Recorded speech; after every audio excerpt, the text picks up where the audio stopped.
A time, there was a girl named Mira.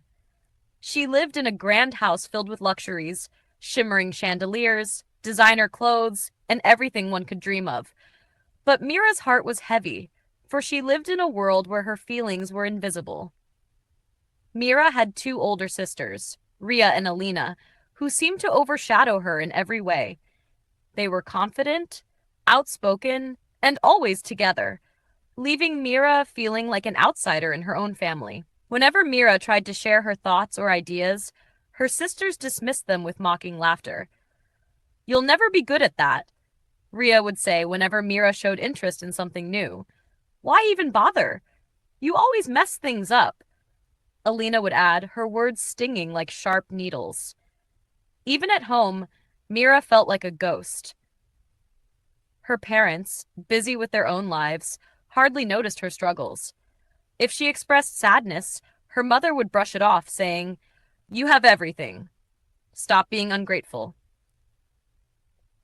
Her father, though kind, was always preoccupied with work and didn't notice her quiet cries for help.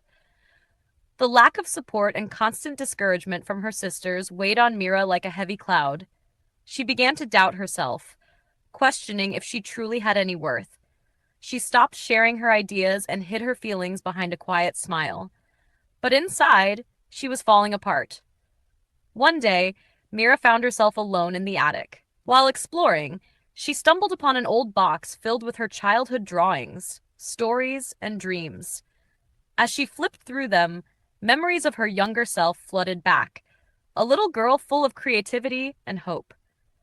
Tears welled up in her eyes as she realized how far she had drifted from that bright, fearless version of herself.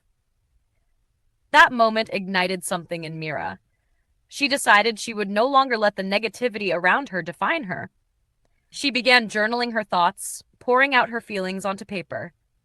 She took up painting again, creating art that expressed her pain and dreams.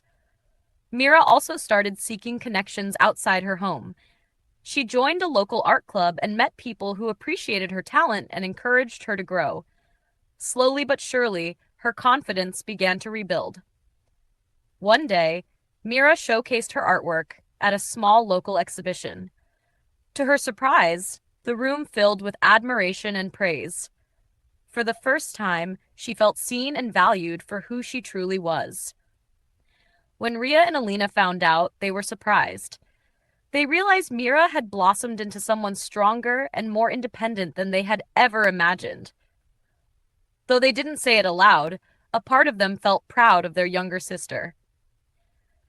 Mira's journey wasn't about changing her family or making them see her differently. It was about reclaiming her own worth and building a life where her voice mattered. She learned that even if others didn't support her, she could always support herself, and that was enough.